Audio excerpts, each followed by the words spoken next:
Thinking about selling your house, but worried about foundation problems? Today we'll cover how foundation repair can increase your home's value and give you peace of mind. You might be surprised to know that 60% of homeowners say they fixed foundation issues before selling their home. Why? Because selling with a damaged foundation can significantly reduce your home's value.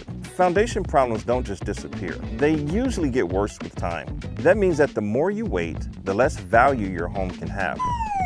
And not just that, if you try to sell with foundation settlement, you're going to lose a lot of potential buyers because people don't want to deal with a damaged home that is actively losing its value. You're probably going to be limited to offers from investors. And hear me out, people who flip houses are trying to make a profit. And if they make you an offer, it's because they know that the fix is going to cost less than what they would gain. If you spotted problem signs with your foundation, like cracked or bowing walls, uneven gaps in your floor, or even severe leaks in your basement, we recommend hiring Groundworks professional to fix your home's foundation before you sell it. It's better to deal with it now than to have to knock tens of thousands of dollars off your asking price. If you're concerned about your foundation, call Groundworks for a free inspection.